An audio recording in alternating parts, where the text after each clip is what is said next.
자, 하나님의 말씀 요한복음 3장 8절입니다.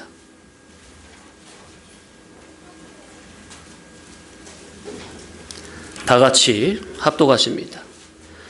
바람이 임의로 불매 내가 그 소리는 들어도 어디서 와서 어디로 가는지 알지 못하나니 성령으로 난 사람도 다 그러하니라. 자, 오늘 바람이 임의로 불매 10번째 시간입니다. 그래서 요즘에 어린아이의 신앙에서 영적 재창조에 대해서 계속 상고하고 있는 중이죠. 그러니까 바람이 임의로 불매, 이 말은 곧 성령님께서 임의로 역사하심에, 그럼 성령님께서 임의로 역사하시는 목적은 무엇인가? 바로 중생된 성도들의 영적 재창조의 역사입니다. 그러니까 이 말 자체가 포함하고 있는 것이 우리 허물과 죄로 죽었던 우리 영이 예수님의 기본 구속을 통해서 중생이 됐느냐? 그것이 전부가 아니다 그 말이에요. 그것이 이제 시작이다 그 말이에요. 시작. 기본 중생이 됐어. 그래서 하나님의 자녀가 됐으면 이제부터는 진리와 영감의 인도 따라서 곧 물과 성령으로 말미암아 위로부터 날마다 중복적으로 거듭나져야만 한다는 겁니다. 이 중복적, 따라합시다. 중복적 거듭남. 이것이 없이는 우리가 하늘나라의 존재는 입국이 된다 할지라도 그 무한 광대한 천국의 영광성을 누릴 수는 없는 것입니다. 그래서 지난주부터는 온전히 회개된 심령에 대해서 상고를 하고 있는 중입니다. 잠시 우리가 요한복음 3장 1절로 지금 계속 상고를 하고 있는 중인데 잠시 정리를 하면 요한복음 3장 1절 이하로 보면 이 장면은 인간으로서 최고봉에 올라 있는 그 니고데모와 하늘에서 내려오신 예수님께서 대화를 하고 있는 장면입니다. 본문에서 니고데모는 땅에서 난 인간 중에, 육으로 난 인간 중에 최고 인간을 의미합니다. 그러니까 이 니고데모 안에는 전 인류가 다 들어가 있다 그 말이에요. 그러니까 지금 전 인류가 니고데모로 대표해서 누구와 대화하고 있는 거예요? 예수님과 지금 대화를 하고 있는 거예요. 전 세계에서 뽑힌 민족이 바로 히브리 유대 민족이요. 유대 민족에서 뽑힌 자들이 바로 바리새인들이요.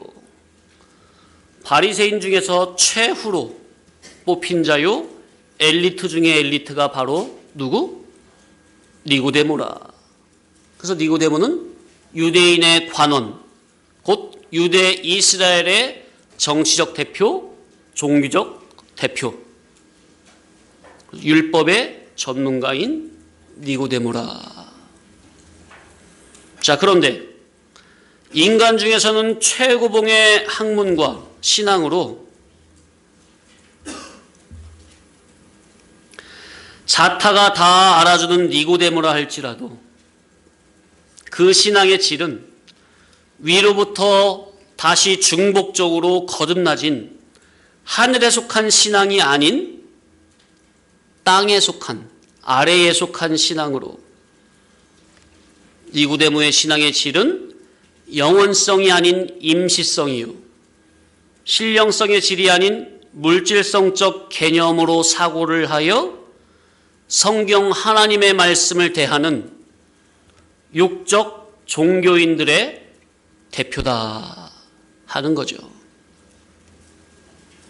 자, 그러니 오늘날도 수많은 사람들이 하나님을 믿고 천국의 존재가 믿어지고 예수님을 믿는, 그러니까 하나님과 천국 예수님이 믿어진다는 것은 기본적으로 예수님의 기본 구속의 은혜로 말미암아 날 때부터 허물과 죄로 죽었던 그 인간의 주격적 생명인 영의 생명이 기본 중생을 통해서 하나님의 자녀가 된 거죠. 그 영, 헛거지로 죽었던 영이 예수님의 기본 구속을 통해서 하나님의 자녀가 됐다 그 말이 기본적으로. 그런데 기본적으로 하나님의 자녀가 된 그런 교인이라 할지라도 니고데모와 같이 이렇게 영적, 인격적으로 위로부터 진리와 영감으로 그의 지식에서부터 마음, 정신, 양심이 위에 속한 하늘에 속한 진로 중복적으로 다시금 거듭나지지 못한다면, 그래서 땅에 속한 육에 속한 질의 수준으로 신앙하는 그러한 자들이 오늘날 교회당 안에 부지기수라는 것을 이 본문을 통해서 우리가 알 수가 있는 것입니다. 많은 사람들이 표적을 행하시는 예수를 믿고 따른 것과 같이 그 많은 무리들의 대표격으로 니고데모가 밤중에 예수님을 찾아왔고, 밤중에 예수님을 찾아왔다는 말은 곧 그의 신앙의 상태가 뭐라는 거예요? 한밤중이라는 거죠. 어둠이라는 거예요. 혼돈하고 공허하며 흑암의 상태라는 겁니다. 그 밤중에 예수님을 찾아와서 한다는 말이 하나님이 함께하지 아니하시면 당신이 행하시는 이러한 표적은 아무도 행할 수 없다. 그러니까 니고데모가 밤에 예수님을 찾아온 이유 역시 뭐예요? 뭘 봄으로? 표적을 봄으로. 예수 앞에 나왔다고 자기 입으로 지금 말을 하고 있어요. 그러니까 많은 사람들이 앞서 2장 후반절에 많은 사람들이 예수님이 행하시는 표적을 보고 예수를 믿고 따른 것처럼 니고데모도 뭘 보고 예수님 앞에 온 거예요?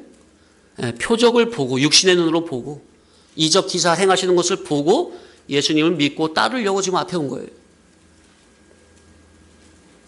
자, 그러니까 우리가 예수님을 믿는 이 신앙의 수준에도 분명히 질적인 격차와 차이가 있으니 영에 속한 성도가 있고 육에 속한 기독교 종교인이 있다 그 말이에요.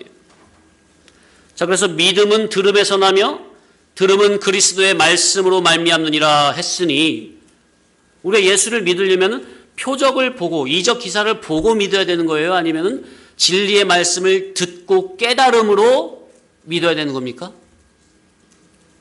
진리의 복음을 듣고 그리스도의 말씀을 들음으로 들어야, 진리의 복음을 들어야 자기의 속에 이전에는 없던 위에 속한, 위로부터 새롭게 생성이 된 하늘에 속한 믿음이 자기 속에 생성이 됩니다. 그러한 참된 믿음으로 예수를 찾아와야 되겠는데 그게 아니라 가시적이고 가견적이고 임시적이고 현상적인 이적, 기사, 표적을 육신의 눈으로 봄으로 예수를 믿고 따르려고 하는 어디에 속한? 땅에 속한 기독교 종교인들, 그 무리들의 신앙. 이 무리들이 예수를 믿고 따르는 신앙의 주격은 진리와 생명 되신 예수님이 주인이고 주격이고 기준이 아니라 선악과 먹고 타락하고 부패한 기존적인 옛사람 자기의 주장성, 주관성이 기준, 주인, 주격으로 여전히 자기 속에 서 있는, 자기 속에 왕이 그리스도가 아니라 거짓된 자기, 옛사람 자기가 여전히 왕으로 서 있는 옛사람 육신의 생각의 그 바탕과 그 기준에서 타락한 자기 주격에서 나름대로 누굴 믿겠다는 거예요? 타락한 자기 기준에서 나름대로 하나님을 믿고 예수님을 믿고 따르겠다는 전형적인 육에 속한 종교인들의 대표. 예수를 믿고 따른다고 해도 그 신앙의 질적 수준이 그런 땅에 속하고 육에 속한 그 무리들의 대표격으로 찾아온 니고데모에게 우리 구주 예수님께서는 다른 구차한 말을 계속 들어주고 유계속한 말로 대화를 거는 니고데모의 말에 수준에 맞게 맞장구를 쳐주시는 게 아니라, 그러니까 별로 중요치 않은 말은 다 떼버리고, 차포는 다 떼버리고, 니고데모를 대표한 오늘날 기독교 종교인들에게 신앙생활에서 가장 중요하고 가장 핵심적인 말씀을 하십니다. 그게 뭡니까? 3절과 5절이죠. 사람이 위로부터 거듭나지 아니하면 하나님의 나라를 볼 수 없다. 사람이 물과 성령으로 위로부터 다시금 나지 아니하면 하나님의 나라에 들어갈 수가 없다. 자, 이 말씀을 들은 니고데모와 오늘날 기독교인들은 예수님의 이 말씀 앞에서 모두 자기의 신앙을 점검해 봐야 합니다. 반드시 점검을 하고 넘어가야만 합니다. 그래서 자기의 신앙이 예수님을 믿은 지 벌써 10수년이 지나도록 아직까지 진리 되신 로고스 주님을 인격적, 영적, 결합적, 애정적으로 1대1로 만남으로 위로부터 중복적으로 거듭나지는 체험을 하지 못했다면, 중복적 거듭남의 체험 없이 예수를 믿고 있다면 그러한 인생은 마치 그림자가 지나가는 것과 같이 허무하고 공허한 삶의 연속으로 그 사람 속의 신앙의 주격은 새 사람이 아닌 옛사람 기존 주격으로 예수를 믿고 있는 것이니, 옛사람이 기준이 주격이 된 속에서 아무리 열심 충성으로 행동으로 예수를 믿어봤자 그 신앙의 질은 하나님의 나라를 볼 수 없는 질이요 들어갈 수가 없는 질이라는 것을 명심하시고, 자, 여기서 지금 하나님의 나라를 들어갈 수 없다는 말은 기본 구원을 받은 영 중생함을 받은 그 존재가 천국에 입국이 안 된다는 말이 아닙니다. 예? 그렇게 하면 신학적으로 교리적으로 말이 안 되는 거예요. 영이 예수님의 기본 구속을 입으면 그 존재는 천국에 입국이 되는 거예요. 자, 그런데 여기서 들어갈 수 없다, 볼 수 없다, 그 말은 이룰 구원 차원에서, 성화 구원 차원에서 하는 말로 예수님의 기본 구속으로 중생된 영은 천국에 입국은 돼도 그러니까 날마다 중복적으로 물과 성령으로 거듭나지 않으면 뭐는 없다는 거예요? 천국의 그 영광에 참여는 못한다. 영광은 네가 맛볼 수 없다. 그 영광의 그 자리로 네가 들어가지는 못한다. 그런 의미입니다. 그렇게 이해를 해야 돼요. 그러니까 이거 구원관이 정립이 안 되면 이 말씀이 이해가 안 되는 거죠. 자, 그래서 우리는 어찌하든지 이 예배 때마다 성령님께서 진리의 말씀을 들고 찾아오시죠. 그래서 성령의 감화 감동으로 나를 찾아오시는, 나를 깨우치면서 나를 내 마음의 문을 두드리시는 그 성령 하나님을 내 마음 중심의 기준으로, 주격으로, 주인으로, 왕으로 예배 때마다 중복적으로 영접하여 드림으로 내 속에 하나님의 나라와 하나님의 의가 세워지기를 간절히 사모함으로 이 예배에 임하시기를 간절히 바랍니다. 그제 또 제 아는 목사님이 저한테 오랜만에 또 전화를 하셨어요. 맨날 전화하시면 저한테 죽겠다 그 소리만 하세요. 목사님이. 가만한 말씀을 들어보니까 제가 1년 동안 이렇게 물과 성령으로 거듭나는 이 역사, 이 체험, 영적, 인격적으로 로고스 주님을 1대1로 만난 바가 되어야 하는 이것에 대해서 알고는 있는데, 내가 그렇게 주님을 만나야 되겠는데 알고는 있는데 그런 체험이 없는 거예요. 진리 말씀을 벌써 들은 지 15년이 지나도록 물어보면 일사천리로 다 나와요. 다 아직 모르시는 게 아니에요. 어떻게 해야 되는 건 자기의 문제점이 뭔지도 다 알아요. 그런데 온전한 회개가 안 되는 거죠. 그러니까 주님을 인격적으로 만남이 없으니까 공허한 거예요. 그 목사님이. 그래서 아주 죽겠다는 거예요. 뭘 해도 만족이 없고 한숨밖에 안 나오더라고요. 너무나 안타깝고.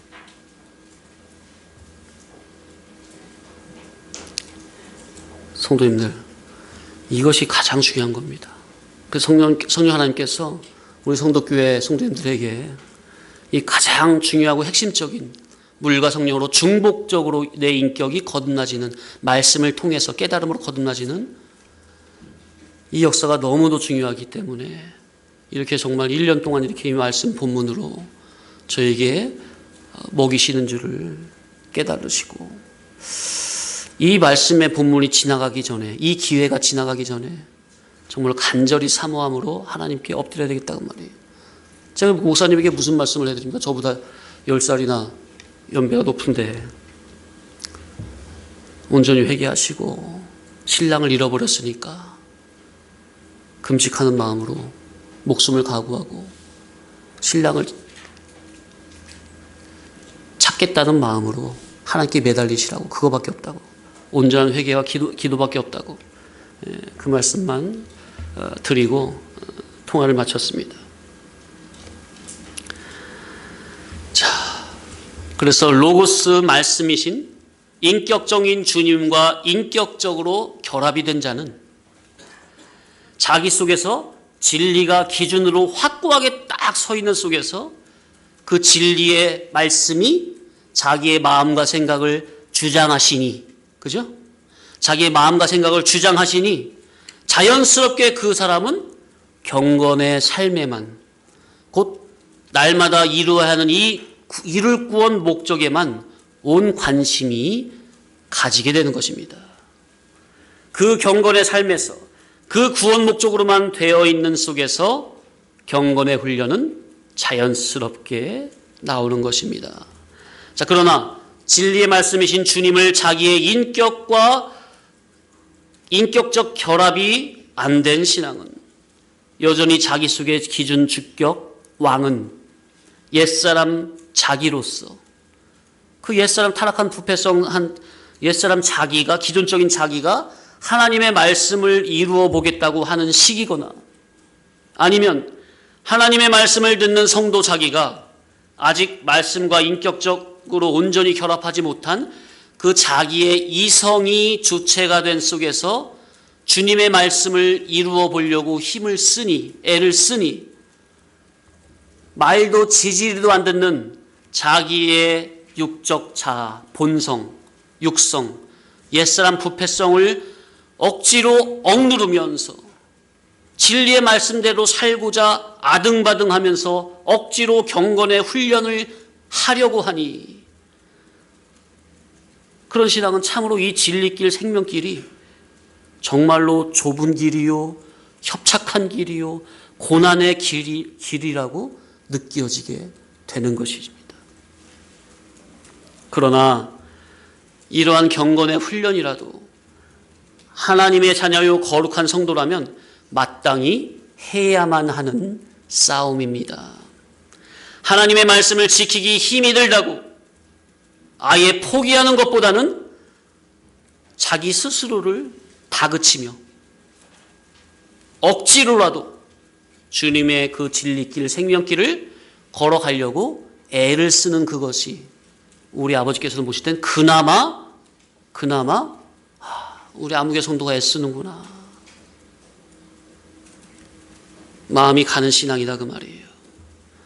그래서 내재적으로 말씀과 인격적 결합이 된 경건의 삶에서 자연스럽게 경건의 훈련이 나오는 것이냐, 아니면 말씀과 인격적 결합은 안 된 속에서 곧 경건된 삶은 없는 그 정신에서, 속에서 외부적으로 경건의 훈련을 하려고 애를 쓰는 것이냐. 그래서 우리가 계속해서, 이거 제가 지금 핵심을 말씀드린 거죠. 그래서 우리는 로고스 진리의 말씀과 인격적 결합이 된 경건된 삶이 되어지기를 간절히 바라고 또 바라야 한다는 것을 말씀드렸고요. 지난주에부터 이제 온전히 회개된 심령에 대해서 상고를 하고 있는 중입니다. 진리의 복음을 내가 전인격적으로 바르게 듣고 있다면 그 하나님의 말씀 앞에서는 기존적인 자기라는 자기는 아예 없는 것처럼 여기게 되는 것입니다. 그런 진리의 말씀으로 자기의 옛사람 자존심의 얼굴을 대피로 밀듯 박박 밀어도 전혀 상관이 없습니다. 왜요? 기존적인 자기, 옛사람, 부패성, 타락성인 그 자기는 완전히 부인하고 죽이면서 말씀을 듣고 있기 때문에 진리의 교훈으로 아무리 기존적인 옛사람 자기의 얼굴이 완전히 깎아져도 그저 아멘, 아멘밖에 없어요. 그래서 말씀 앞에서, 하나님 말씀 앞에서, 거룩한 말씀 앞에서 자기의 육적 자존심을 세울 수가 없다 그 말이에요. 어느 안전이라고. 이것이 바로 하나님 앞에서 뭐가 바로 됐다는 증거예요? 온전히 회개가 됐다는 증거입니다. 오히려 책망의 말씀을 들으면서 자기 속에서 행여나 뭔가 그냥 뜨거운 게 용용거리면서 막 올라오려고 하는 그 분이나 혈기나 원망이나 그런 게 올라오는 것이 조금이라도 감지가 된다면 아하, 내가 하나님의 말씀대로 순종한다고 했는데 아직까지 내 속에서 이런 옛사람 부패성, 타락성, 육적 자존심이 아직까지 죽지 않고 고개를 쳐들고 올라오려고 하는구나 하면서 그 자기를 쳐다보면서 자기의 아직 죄인됨을 쳐다보며 고개를 숙이고 하나님 앞에서 자기의 가슴을 치게 된다 그 말이에요. 이러한 자세가 바로 뭐가 바로 된 자세?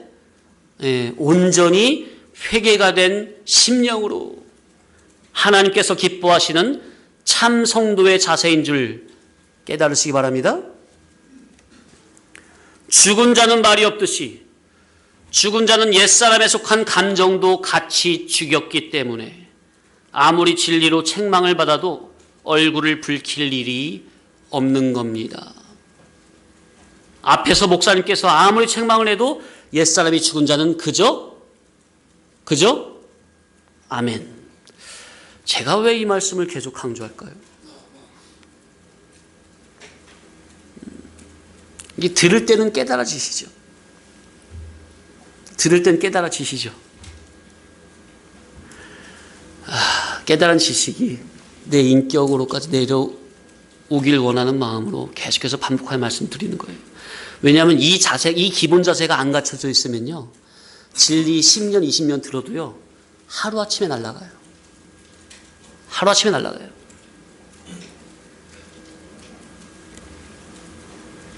그러니 우리가 하나님 앞에서, 교회 안에서, 신앙 안에서는 옛사람이라는 자기는 전혀 백해무익한 존재라는 것이 철저하게 깨달음이 되어서 하루빨리 하나님 앞에서, 말씀 앞에서 옛사람 자기, 기존적인 자기, 육신의 생각인 거짓된 자기는 하루빨리 말씀 앞에서 그때마다 죽이시고 내 속에서 새 사람이 주격이 되어서 진리의 인도에 온전히 순종만 되어지는 온전한 회개가 되어질 수 있도록 우리는 온 힘을 기울여야만 합니다. 이것이 참 성도의 자세예요. 하나님께서는요, 어떤 우리에게 큰 사역을 바라시는 게 아니에요. 바로 내 마음의 기본 됨됨이, 신앙 인격의 됨됨이가 하나님 앞에 바르게 세워지기를 간절히 바라시는 것입니다. 자, 그러면 지금까지 정리한 거네요. 자, 그럼 이제 온전히 회개가 안 된 심령의 상태는 어떻게 드러나지느냐에 대해서 잠시 상고를 하고자 합니다. 참 이번 주에 또 설교 준비하면서 느낀 것이, 하나님께서 지난 15년 동안 철저하게 저를 훈련시키셨구나. 그때 당시는 잘 몰랐어요. 인간은 앞을 모르니까. 근데 지금 제가 목회를 하면서 말씀을 준비하면서 보니까 목회를 하게 하시려고, 목양을 하게 하시려고 앞서 15년 동안 철저하게 정말 갖가지 사건을 다 겪게 하시면서 믿음으로 통각해 하셨구나. 그것이 절실하게 깨달아지더라고요. 제가 과거 교훈을 받을 때 저와 친분이 있었던 그 당시 강도사님이 계셨습니다. 포도원 교회에서 같이 교역자로 섬기면서 말씀을 배웠더랬죠. 그때 그분은 가정도 있었고 아이도 유아 6살이랑 3살인가 그렇게 남매가 있었고, 저는 결혼하기 전이었죠. 청년이었죠. 청년 전도사였죠. 그분이 이 진리가 어떻게 아는 목사님을 통해서 와서 참석해서 들어보니까 옳다 여겨지니까 그날로 결단을 해서 먼 곳에 살던 자기의 집을 바로 교회 근처로 이사를 해가지고 이사를 왔고, 또 전에 몸담던 교단에서 섬기던 사역이 청소년 보호소 사역이었습니다. 그분이 두 부부가 그 사모님도 전도사였었는데 청소년 보호소 사역을 하시다가 거기서 만나서 결혼을 하신 거예요. 그런데 그 교단을 탈퇴하고 섬기던 그 사역도 그만두고 내가 지금 사역할 때가 아니구나. 눈부터 떠야 되겠구나. 영적 소경인 내가 눈부터 떠야 되겠구나. 다 그만두고 진리 가까이 와서 저와 같이 새벽에 오토바이도 중고로 사가지고 새벽에 우유 돌리고, 주간에는 진리 말씀 깨닫는데 열심히 하고 해서 한동안 저랑 단짝처럼 지냈어요. 몇 년 동안. 그러다가 저는 이제 결혼하고 이제 용인 성도교회로 전도사로 왔었죠. 한 5년쯤 정도 되었을 때, 그분이 말씀을 들은 지 한 5년 정도 되었을 때, 그러니까 제가 2004년도에 결혼하고 성도교회에 와서 전도사로 섬기고 있을 때니까 한 2006년도 정도 된 것 같아요. 그쯤 된 것 같아요. 그때 이제 그분이 어떤 사건에서 그만 넘어지셨습니다. 이 진리의 교훈을 받는 저로서는 충격이었어요. 도무지 상상할 수도 없는 그러한 행동을 하셨습니다.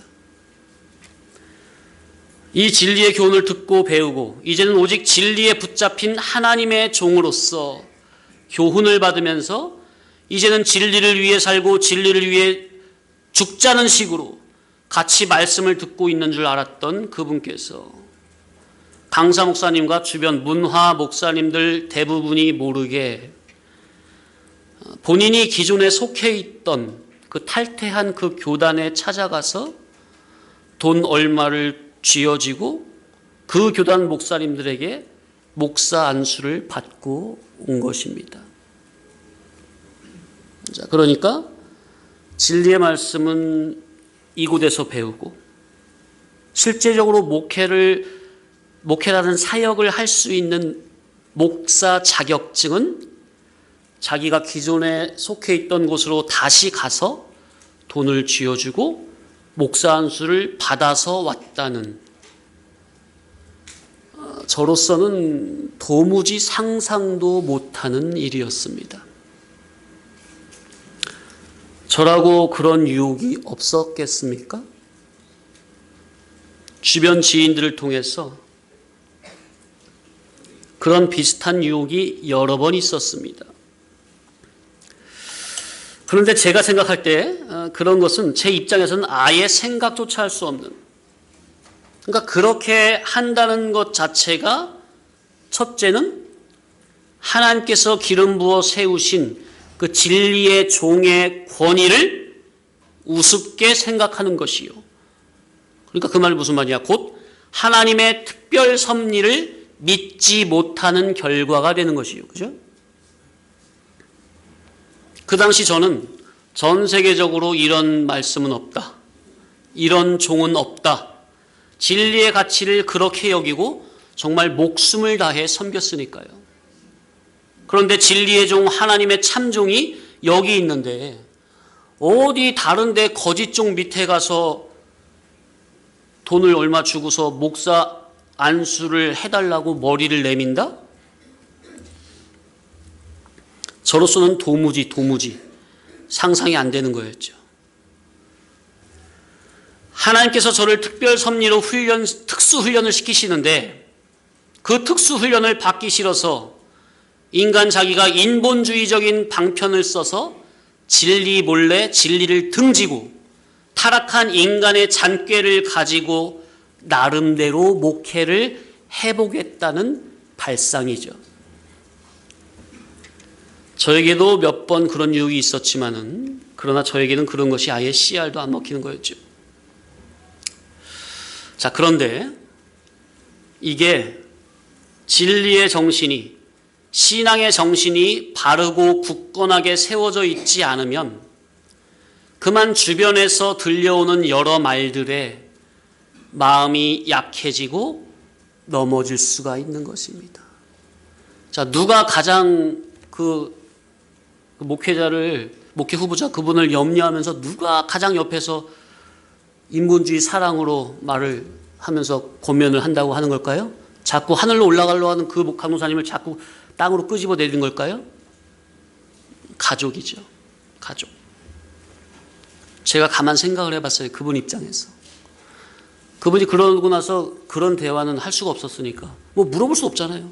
그분한테. 제가 가만 생각을 해봤어요. 나이는 점점 들어가지.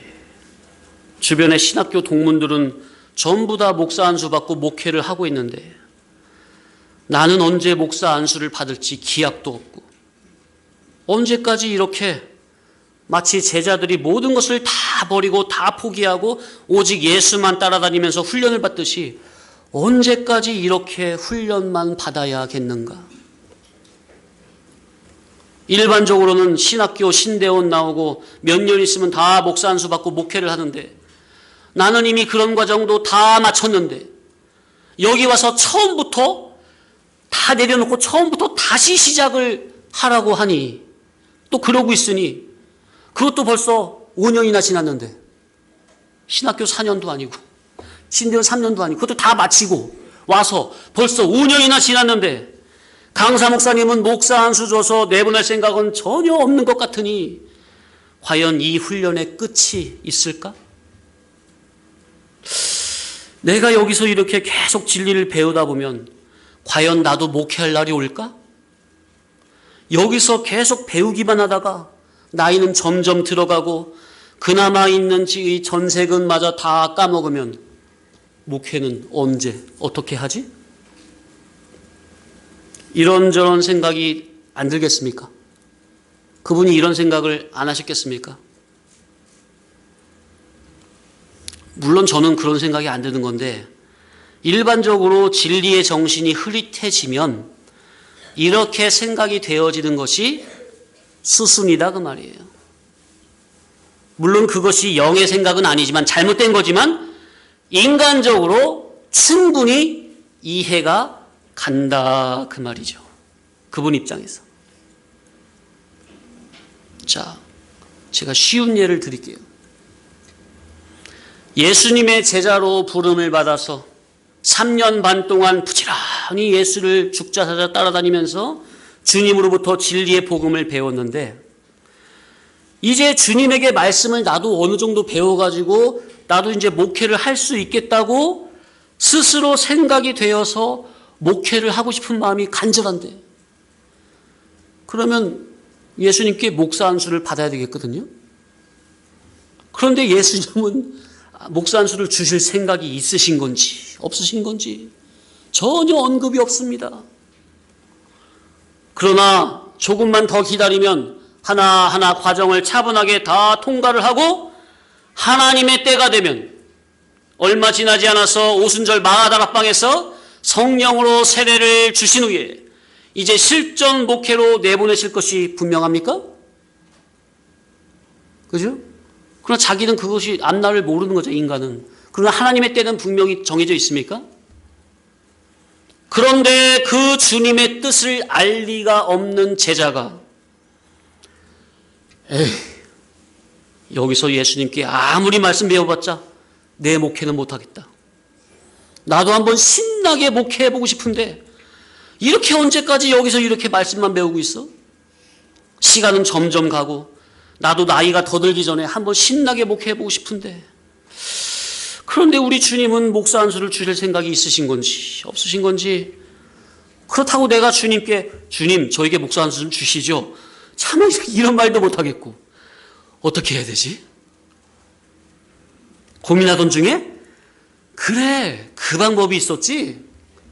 저기 저 바리새인 교단에 가서 돈 얼마만 찔러주면 목사 한 수 준다는 말이 있던데, 그래, 그렇게 해야 되겠다 하고서 예수님의 제자가 예수님 몰래 밤에 바리새 교단에 은밀하게 찾아가서 돈 얼마를 찔러주고서 목사 한 수를 받고 예수님 앞에 와서 시치미를 딱 떼고 예수님 앞에 앉아서 다시 말씀을 배우고 있는 꼴이라. 어떻게 그림이 이해가 되십니까? 성도님들, 지금 이게 성도님과는 별로 상관이 없는 이해지만은 이게 목회자한테는요, 이게 직접 당면된 실제적인 문제예요.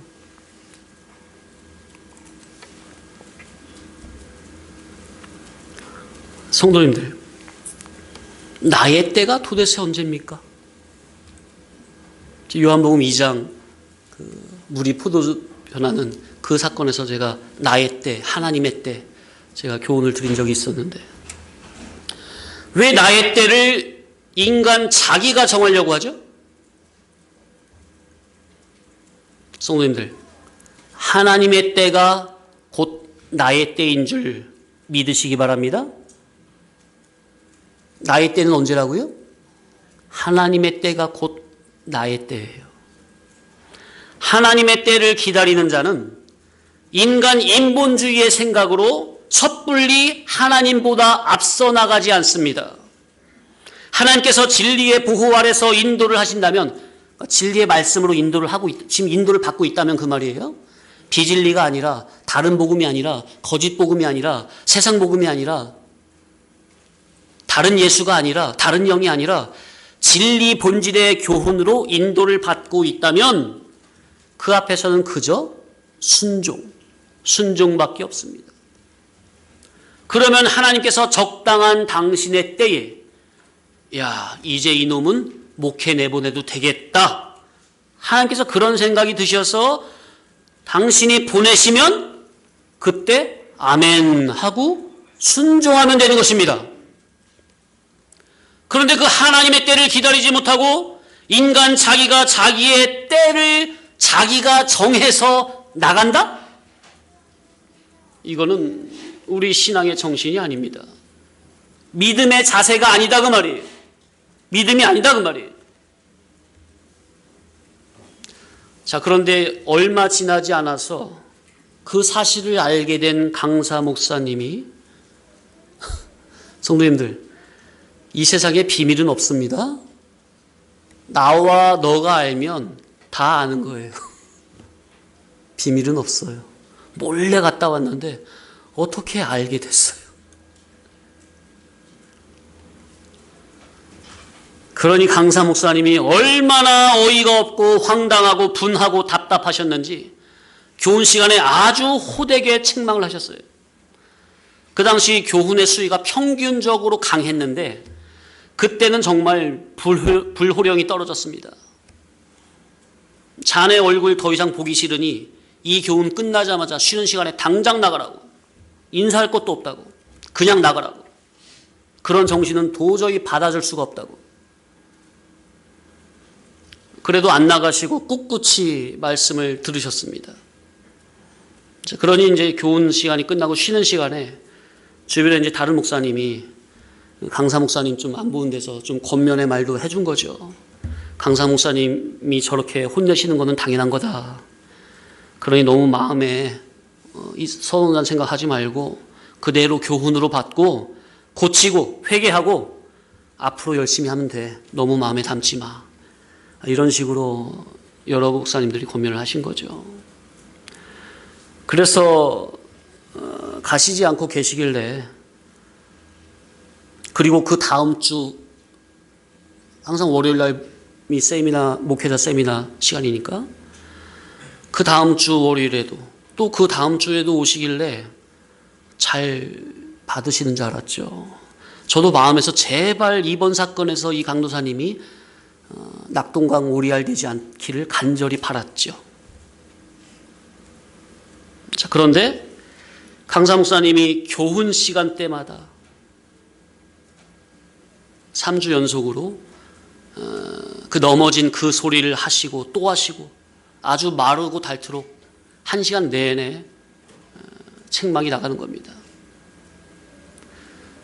성경 본문을 하시다가 어떻게 또 생각만 나시면 또 그 소리를 꺼내시면서 역정을 내시면서 책망을 하면서 왜 왔느냐고, 오지 말라고 하지 않았냐고.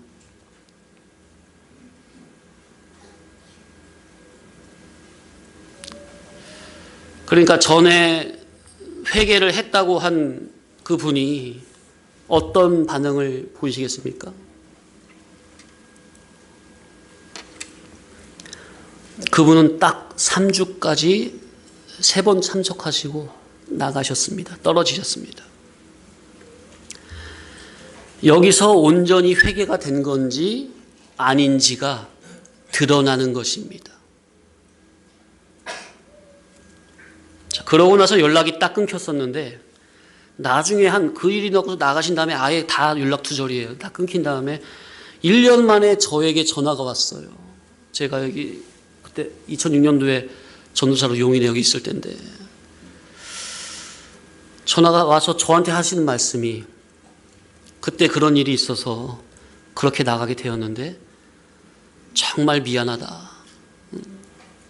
자네 얼굴 볼 면목이 없다. 정말 부끄럽고 창피하다. 그래서 저는 이해한다. 어떻게 건강하시냐, 잘 지내시냐, 목회는 어떻게 하고 계시냐 안부를 물었죠. 그러니 전세 자금으로 대전에 내려가서 개척을 했는데 송도도 없고 그러니까 생활이 힘드니까 대리운전 기사를 한다고 하시더라고요. 밤에. 그래서 그날 마침 대전에서 신갈로 대리운전을 온 김에 제가 이 근처에 산다는 걸 아시고 저한테 전화를 하신 거였어요. 그래서 잠시 만났었는데 계속해서 저에게 그냥 미안하다, 미안하다. 그 말밖에 할 말이 없으시더라고요. 저는 그냥 괜찮다.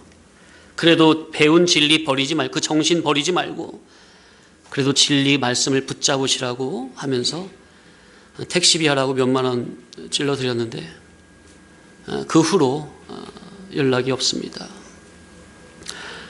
나중에 들려지기를 그 전세자금으로 힘들게 대전에서 개척했던 그 목회는 1년 좀 안 돼 넘어서 접으시고 예전에 하던 청소년 보호소 사역으로 다시 가셨다는 말을 들었습니다.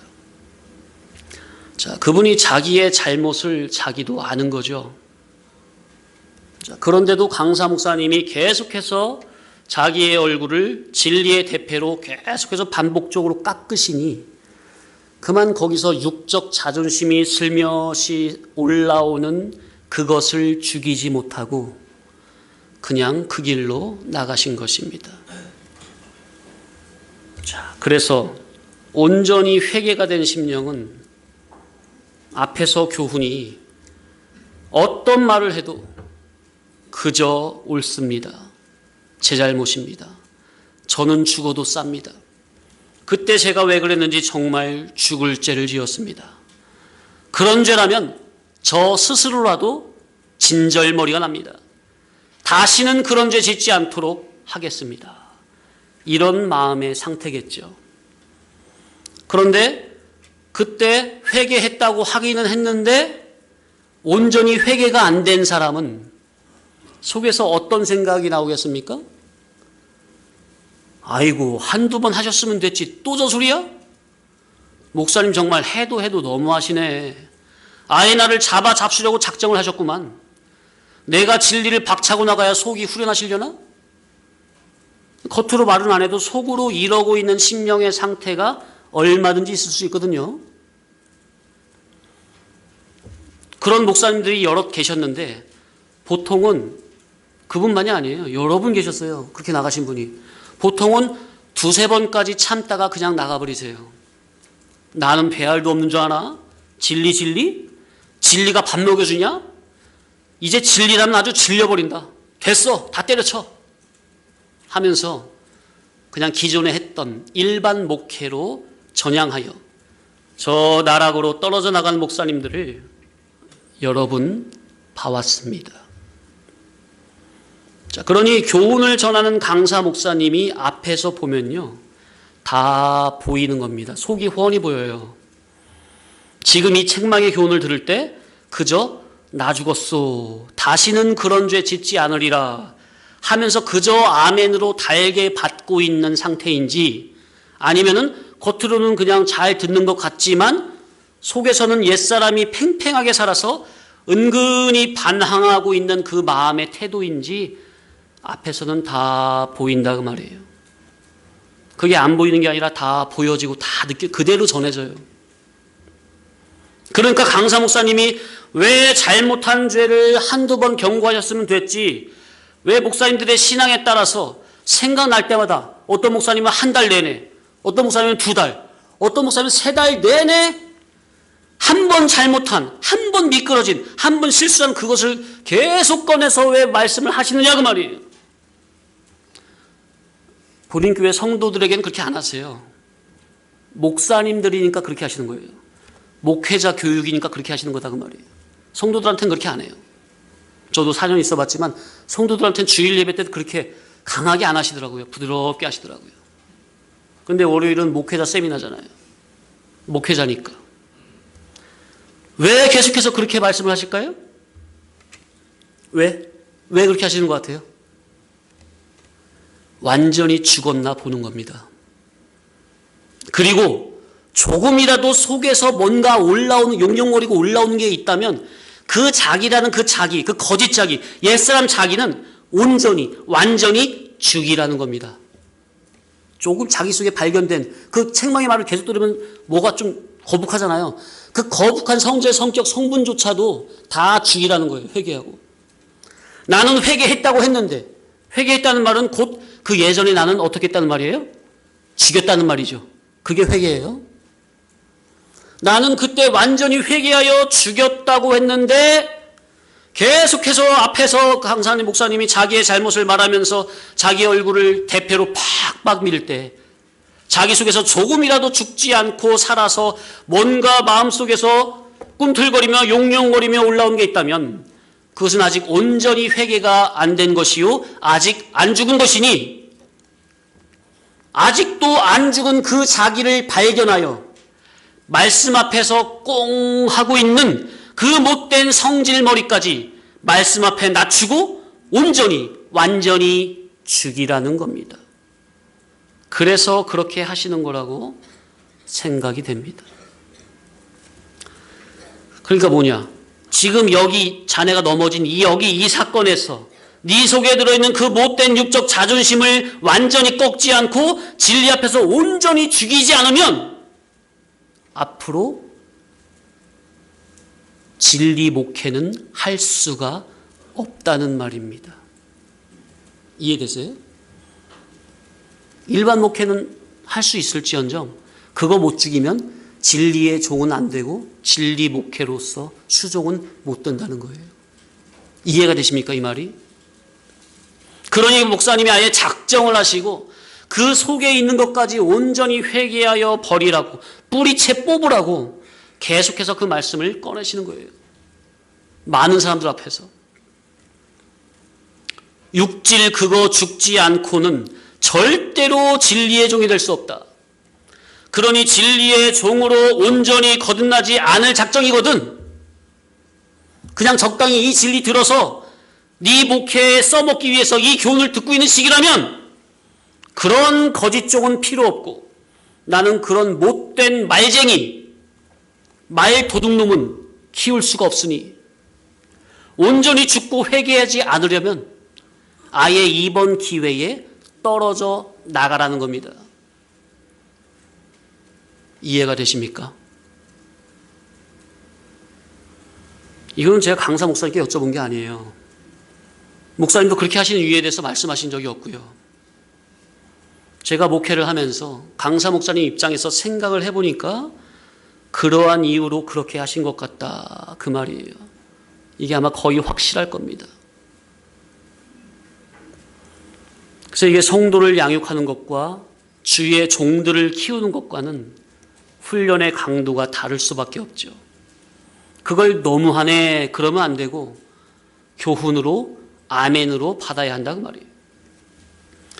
자, 그러니까 온전한 회개에 대해서 정리를 하자면 이 진리의 복음이 자기의 머리, 지식에서만 머무는 게 아닌, 그런 진리 껍데기 신앙에 머무는 게 아닌, 그 진리의 복음이 자기의 인격 깊숙한 알맹이까지 들어가져서 자기의 인격을 어루만지게 되면, 그래서 자기의 전 인격이 온전히 진리의 말씀 앞에 1대1로 인격적으로 만난 바가 되면 자기의 속을 주님 앞에 발가벗은 것처럼 적나라하게 드러내놓게 되고, 그러면 아가페 주님은 죄로 얼룩진 자기의 전 인격을 진리의 밝은 빛으로 하나하나 치료해 주시게 되는 것입니다.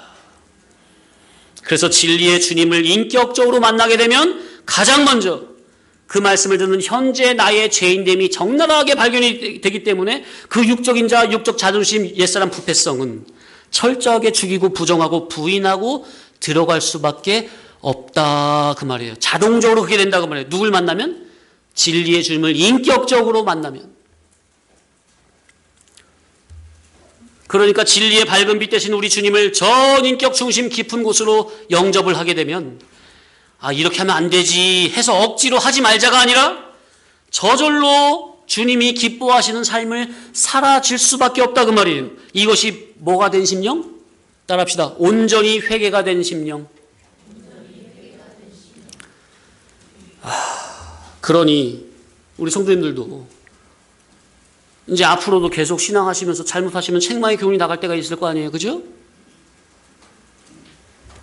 이 말씀을 듣고 온전히 회개를 했다고 했는데 진리의 밝은 빛이 자기의 어두운 곳을 비칠 때 여전히 자기의 육적 자존심이 살아 꿈틀대고 있다면 아직 진리 되신 주님을 인격적으로 1대1로 만나지 못했다는 증거요.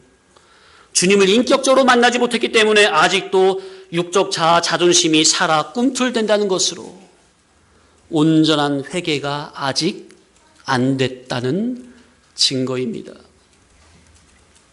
자, 그러면 여기서 성도님들에게 직접 해당이 될 수도 있는 예를 하나 들어보겠습니다. 얘는 똑같아요. 얘는 똑같은데 앞서는 다른 목사님이었고 이제 이것을 성도님 본인에게 직접 적용을 해보시라고 말이에요. 이게 제3자가 그렇게 했다 할 때 판단은 잘 하시거든요, 우리가. 네? 제3자가 그렇게 할 때 진리의 기준이 있기 때문에 그렇게 하면 안 되는데 안타깝네. 판단 잘 하세요. 근데 그것이 정작 본인에게 다가와지면요, 이게 판단이 안 돼요. 자기에게 있어서는 판단이 안 돼. 왜? 자기에게 있어서는 너무나 너그러워요, 스스로. 성도님들이 신앙생활을 하다가 어떤 큰 잘못을 저질렀어요. 진리로서 주님의 집에서 수종을 두는 겸손한 종의 정신의 자세로서는 도무지 할 수 없는 큰 죄를 저질렀다 합시다. 그러니까 그 순간 내가 정신이 나갔든지 아니면 그 순간 사탄 마귀가 내 육신의 이성에 끼어들었는지 아무튼 하나님과 종 앞에서 큰 죄를 저질렀다 칩시다. 자, 그러면 인도자가 어떻게 해야 합니까? 그냥 아무 일 없던 것처럼 넘겨야 되는 겁니까? 아니면 교훈으로 나가야 되는 겁니까? 알아듣게 교훈으로 책망이 들어가야 옳죠? 그게 목양이고 목회죠. 그래서 돌이키게 해야 하는 겁니까? 회개해야 하는 겁니까? 예. 그래서 인도자가 교훈으로 깨닫게 해서 자기의 죄를 발견하게 하고 하나님 앞에 회개하도록 수종을 들었습니다. 자, 그래서 교훈 가운데 잘 깨달아져서 이전에 잘못한 그 죄를 정말로 하나님 앞에 온전히 회개를 했다고 했습니다. 자, 그런데 목사님께서 어쩌다 한 번씩 과거에 자기의 그 사건을 들춰내시네? 한 번만이 아니고 잊을만 하면 온 교인들 앞에서 꺼내시고 잊을만 하면 온 교인들 앞에 꺼내시고. 자, 우리 성도님들은 그런다면 어떻게 하시겠습니까? 마음에서 어떤 마음이 슬며시 올라와지겠느냐 그 말이에요. 앞에서 제가 예를 든 그 강도사님, 그 목사님의 예를 들 때는 잘 이해가 되셨죠? 아, 그랬구나. 아, 그러면 안 됐는데 안타깝네. 그죠? 곧 그때 거기서 강사 목사님께 호되게 책망을 했어도 온전히 회개를 하고 끝까지 남아서 진리운동의 수종을 들었어야 했는데 아이고 그분 참 안타깝네. 그렇게 했어야 진리 목사님이 되는 건데 그렇게 판단은 잘 하셨잖아요. 그죠? 정작 자기에게 그런 사건이 닥치면 어떻게 하시겠느냐 그 말이에요. 제가 여태까지는 그렇게 한 번도 한 적이 없어요. 그런데 만약에 그런 어떤 잘못을 계속 그냥 또 꺼내고 그러면은 성도님들이 어떻게 생각하시겠느냐 그 말이에요. 아, 목사님이 어떻게 저럴 수가 있지? 목사님이 왜 이렇게 속이 밴댕이 소갈딱지처럼 좁아가지고 어떻게 목회를 하시려고 그래? 당장 짐 싸고 다른 교회 찾아보려고 하지 않겠습니까? 아, 목사님이 나가라고 하는 소리구나. 나 떠나라고, 나 보기 싫어서 나 나가라고 일부러 저렇게 말씀하시는 거구나. 그런 생각 안 하실 것 같아요. 그래서 제가 안 하는 거예요. 그래서 제가 못해요. 우리 성도님들에게. 우리 성도님들의 수준이 아직 그런 수준이 안 되기 때문에 제가 그렇게까지는 안 하는 겁니다. 이런 목회자의 마음도 좀 헤아리셔야 돼요. 아, 내 수준이 정말 많이 어리구나. 자, 그리고 제가 또 말씀을 드렸죠. 자기가 죄를 짓는 것은 사람 앞이든 누구 앞에든 죄를 짓는 것은 먼저 누구 앞에 죄를 짓게 되는 거죠? 하나님 앞에 죄를 짓는 거죠. 자기 스스로에게 죄를 짓든 다른 사람에게 죄를 짓든 아무튼 무슨 죄를 짓는 건 일단 사람이 문제가 아니라 누구 앞에 죄를 짓는 거예요? 하나님 앞이죠. 자, 그리고 그것이 사람과의 관계성과 연관이 있을 때는 사람 앞에도 죄를 짓게 되는 것이죠. 자, 그러면 그것을 어떻게 해야 한다고 제가 한 달 전인가 말씀을 드렸었죠? 말씀을 통해서 잘 깨달음이 됐으니 하나님 앞에서만 회개하면 된다고 했습니까? 아니면 사람 앞에서도 잘못한 것이 있다면 분명히 사람 앞에서도 용서를 구해야 된다고 말씀을 드렸습니까? 불과 얼마 전에 말씀을 드렸었죠. 같이 진리를 배우던 목사님들이 이런 일이 여러 번 있었습니다. 자, 이 진리를 만나고 얼마나 좋은지 목사님들이 저도 그랬고 본인이 기존에 해오던 그 목회는 잘못되고 거짓되다는 것이 철저하게 깨달아지니까 교인들을 다 내보내고 나는 지금 목회할 실력이 안 됩니다. 솔직하게 고백하고 하던 목회를 접고 처음부터 진리를 배우고 다시 시작할 요량으로 지방에서 잘하던 목회 다 접고 이사를 아예 해가지고 강사 목사님 교회로 근처로 이사를 해가지고 열심히 진리를 배웁니다. 자, 그러니까 강사 목사님도 얼마나 그 정신이 마음에 듭니까? 그죠? 그래서 이사를 하는 것은 어디 가까이 가는 거예요? 학군 보고 가는 거예요? 물 좋은 데로 가는 거예요? 아니, 돈 잘 버는 데로 가는 거예요? 진리 가까운 곳으로 이사로 오는 거예요. 그게 정상이에요. 그렇게 열심히 배우다가 이제 배우는 목사님이 아직 정신은 있는데 진리로 많은 깨달음이 없잖아요. 그러니까 나름대로 진리를 위해서 열심히 한다고 하는 것이 강사 목사님이 볼 때는 그 질이 육질이야. 육질 육성. 그러니까 베드로처럼 거듭나지 못한 질로 주님을 위하겠다고 하는 게 너무나 많아. 그런데 강사 목사님이 한두 번 교훈을 통해서 빙 둘러서 말씀하시니까 그게 무슨 말인지 목사님들도 못 깨닫는 거죠. 예? 빙 둘러 말하니까 몰라. 자기가 무슨 죄를 짓고 있는 건지. 그러니까 강사 목사님이 그냥 계속 말해도 못 깨달으니까, 못 고치니까 어때 이제 참으시다 이제 직접적으로 이제 교훈이 나가시죠. 그러니까 그제서야 이제 알아들은 거예요, 목사님들이. 자, 그 중에 이제 한 목사님이 계셨어요. 자, 그 목사님이 어떻게 하셨을 것 같아요? 그렇게까지 안 하셔도 되는 거예요. 그런데 그 목사님이 사모님과 함께 당장 강사 목사님 찾아가자. 목사님 댁에 찾아가서 무릎을 꿇고 용서를 빌었습니다. 제가 무지해서 그랬으니 잘못했다고. 다시는 안 그러겠다고. 강사 목사님은 뭘 그런 걸 가지고 여기까지 찾아오냐고. 깨달았으면 됐다고. 그만 일어나라고.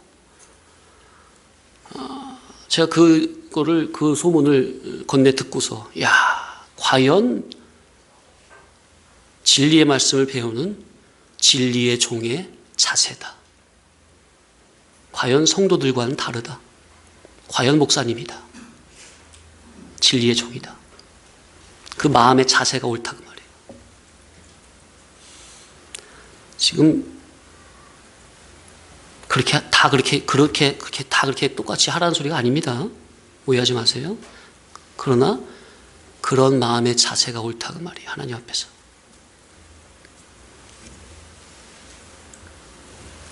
자, 그러니 하나님의 생명력, 활력 있는 진리의 말씀을 들을 때 우리는 말씀을 받는 자세를 바로 가져야 되겠고, 내 마음의 됨됨이, 인격의 됨됨이를 말씀 앞에서는 그저 순종, 엎드리는 거, 낮은 자세로. 오죽하면 순종이 제사보다 낫고 하나님의 말씀을 청종하는 것이 천천만만의 수장의 제물로 드리는 것보다 낫다고까지 말씀을 하셨겠느냐 그 말이에요. 말씀을 순종하는 거, 그분의 말씀을 청종하는 거, 그게 가장 우선이다 그 말이에요. 그래서 진리이치 생명이치라면 어떤 말씀이든지 마음에서 달게 아멘으로 받고 적극적으로 순종할 수 있는 제가 되게 해달라고 간절히 사모하며 기도하심으로 반드시 온전히 회개가 된 심령을 소유하시기를 예수님의 이름으로 축원합니다.